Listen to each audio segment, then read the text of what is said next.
Welcome back here on ABC News Radio, KMET, AM, and FM.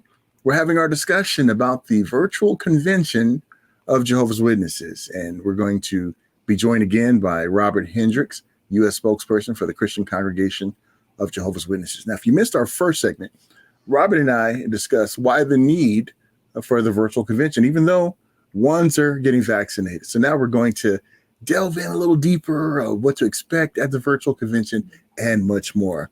Robert, thank you so much for staying with me. I didn't scare you away. Thank you so much. No problem. And so, Robert, we chatted about the convention before we went to our break. Now we want to break down the different days of the convention, because each day has a theme. And why is that so relevant to the material that ones are going to watch? Well, we have the overall theme, Powerful by Faith, but we want to make sure everybody understands that each day of the convention is Bible-based. There's a scriptural theme and a scriptural principle that really is followed throughout the entire day. And so we're not trying to talk about faith outside of the scriptures, but based on the scriptures. For example, on Friday, the theme is from Luke chapter 17, verse 5. And there's where the apostles asked Jesus, give us more faith.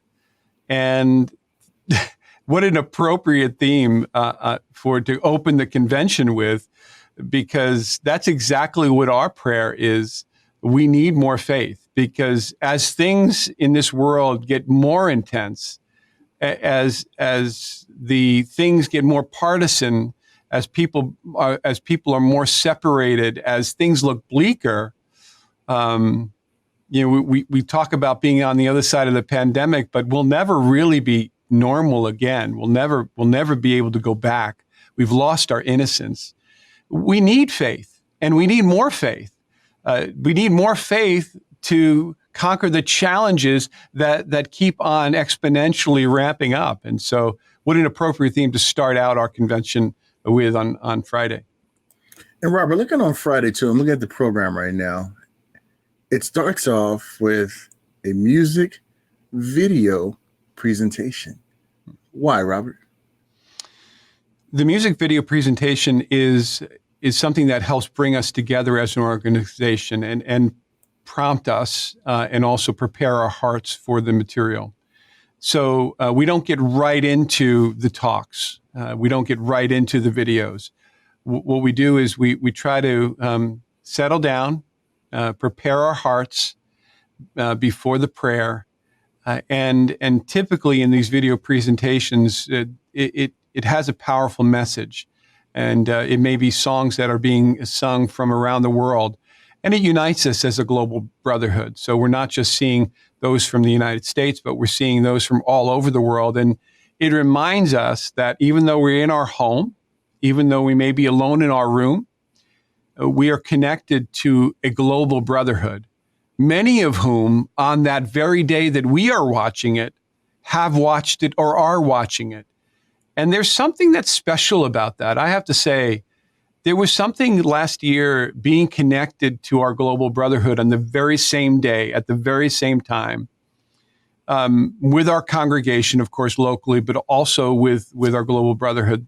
There's something that's special about that, just knowing that experience is being had and that we're all being uplifted at the same time, getting the same information. And it draws us closer together in a lot of ways, not just in our hearts and in our minds, but also from a spiritual perspective. We are all getting the same information and getting fed the same spiritual food. So it's a way to bring us together and remind us, you're not alone. You are part of a worldwide global brotherhood. Robert, there's one portion of the program that my eyes just focused on when I opened up the program, and that was dramatic Bible reading, and it's about Noah. What is a dramatic Bible reading? Maybe ones out there are not fully familiar with that. What is a dramatic Bible reading? Well, what we try to do in the convention is we try to mix the media, so and the methods, the teaching methodologies. So there is stand and deliver instruction. There are dramatic representations or presentations that may dramatize a certain event. There are interviews, but there also are dramatic Bible readings. So we have a drama that's on video, but taking a Bible reading and just giving a life to it, putting some background sound, contextual sounds to it, whether that's nature or whether that is the beating on the roof of the ark of the water coming down. And then we have different readers, actors who read the parts. And so we can imagine one of the things that's been taken away in this multimedia society from us is our ability to imagine in our own mind what it might look like. And I don't know if you're old enough to have said this ever in your life, but when you go to see a movie and you read the book, and almost invariably you'll say, the book was better. Yes. And so really nobody can do Noah better than I can do it. Nobody can do Noah better than I can imagine him and what he went through and the smell in the ark and what his family was like and what he might have looked like at 600 years old. Just trying to imagine these things on my own, and my imagination could be just as good as somebody who is imagining it from a dramatic perspective. And so it allows us to use that powerful imagination that we have, and it teaches us to read the Bible in the way that we should read it. The Bible reading should come off the page, and that's exactly what happens with the dramatic Bible reading. So we love that part of our convention every year. And Robert, that's one thing as adults I think we lose over time. When we were younger, we had a vivid imagination. And over the years as adults, I don't know, someone must have told us we can't imagine anymore, but when you read the Bible and you allow these different accounts to come to life and painting that vivid picture, it kind of takes us back to our childhood when we used to imagine certain things. So that dramatic Bible reading seems really, really, really, really awesome right there.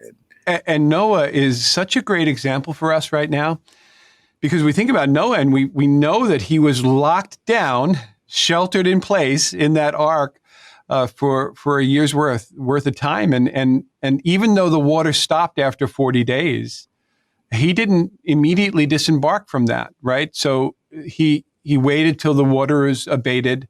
Remember that he was waiting for that sign that it was right to disembark.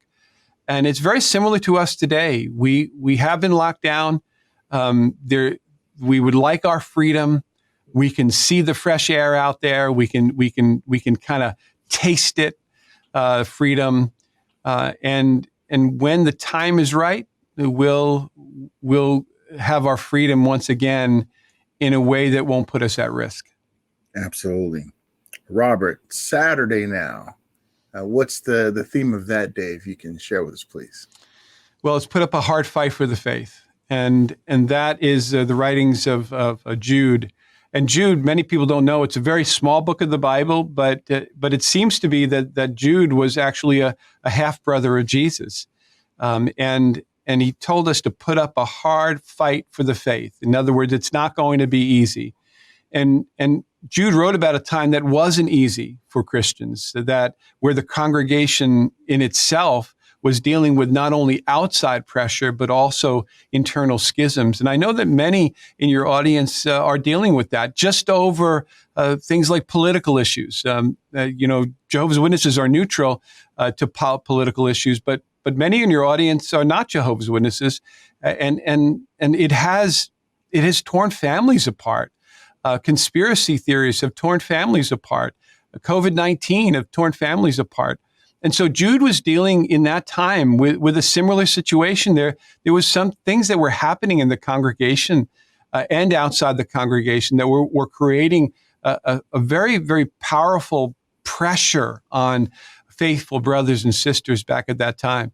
And so he wrote, put up a hard fight for the faith. So we're going to learn on that entire day how we can do that and what are the elements of putting up that hard fight. And Robert, we see towards the afternoon segment as the program shows us that it's going to be a feature Bible drama about Daniel, a lifetime of faith. And can you maybe whet our appetite of what that segment of the program is about? Well, when you think about Daniel, you think about a man of faith. And if any in your audience want to actually see the trailer over and over again, because I'm sure you'll show it here, right under the About Us tab in jw.org, you'll see conventions, and you can go and see the trailer of this powerful drama. In fact, it's just interesting because I started reading Daniel in my personal Bible reading, and he's a man who dealt with incredible challenges. He was a young man when he was brought into basically what was slavery, even though he was in a privileged position within the court of the king in Babylon. He was taken away from his people, his parents, and his city, and his God. He wasn't able to serve anymore at the temple or worship at the temple. And he lived an entire life of faith. So if he came to Babylon in his mid-teens, that's what we think, he may have lived to nearly 100 to the end of the exile. And that entire time he stood fast in his faith. In fact, at one point, he even was willing to die because he would not give up the privilege of prayer. And so Daniel's an excellent example for us. He lived in a very difficult time, a time when God's people were actually in captivity, outside of Babylon, and their city was in ruins. And so that difficult time was something that he rose to the occasion. And Daniel also is a book that has powerful significance today because it talks about our time. In fact, that's one of the books of the Bible in the Hebrew scriptures, some call it the Old Testament, that talk about the kingdom. In fact, Daniel 2:44, he interprets a dream of Nebuchadnezzar, and he talks about the kingdom of God. And then in Daniel chapter 7, the same, how the kingdom was passed on to Jesus Christ in his heavenly position.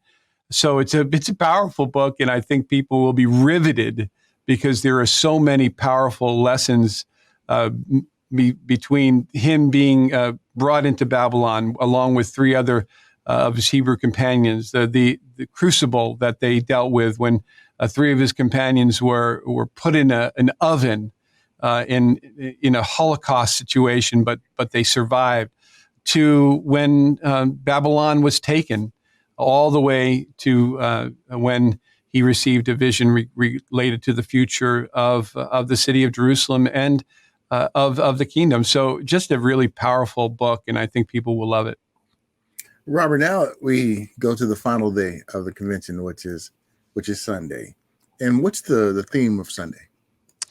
Matthew 21:21, and it's, if you have faith, it will happen.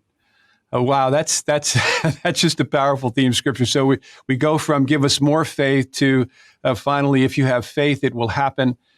Faith is powerful in the lives of Christians, those who follow Jesus Christ, and so it concludes with that theme and with the final part two of the drama, the feature drama with Daniel. So it's a nice way to end because it tells us how our faith will benefit us in the future and in our lives. One thing I notice about Sunday in particular is really giving attention to women. And in some society, and they feel that women really don't have a place in any type of arrangement, just to produce families and to cook meals. But it really sees that Jehovah's Witnesses place a high value on a woman's worth. And Robert, why is that a case? Is that the scriptural reason why?